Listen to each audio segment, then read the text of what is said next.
Hello, my name is Leanne Underwood, and I'd like to share a little bit of my testimony with you.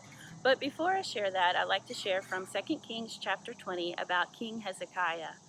In this chapter, the prophet Isaiah goes to King Hezekiah and tells him that he's going to die. He tells Hezekiah to prepare his house because any day his life will be taken. The prophet delivers the message and then he leaves. After the prophet leaves, Hezekiah turns and faces the wall, and he begins to pray, and he begins to cry out, it says, bitterly to God, asking him to extend his life. Well, the prophet Isaiah is heading out, and it says he doesn't get but to about halfway through the courtyard, and God speaks to the prophet and tells him to go back to King Hezekiah and tell him that his prayer has been heard and that he has seen his tears and heard his cries and that he will extend his life for 15 years.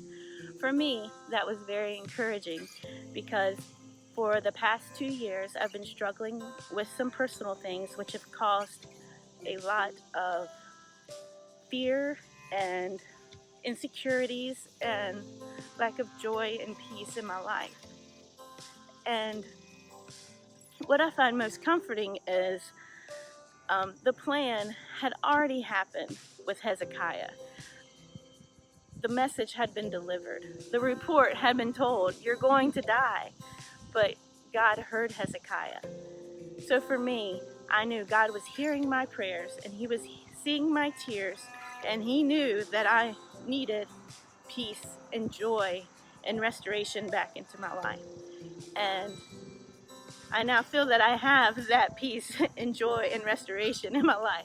But it wasn't something that happened instantly like for Hezekiah. I had to begin to reading a lot of scriptures on joy and peace and listen to a lot of sermons and just fill my head constantly with the word of God. And not only that, but I had to cry out bitterly and just get on my knees and turn off everything around me and just begin to cry out like I've never cried out before. And God heard that and he restored that back into my life.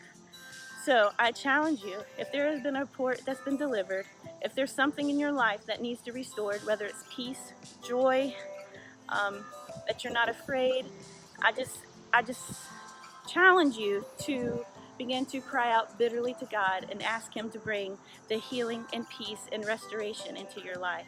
Thank you and have a blessed day.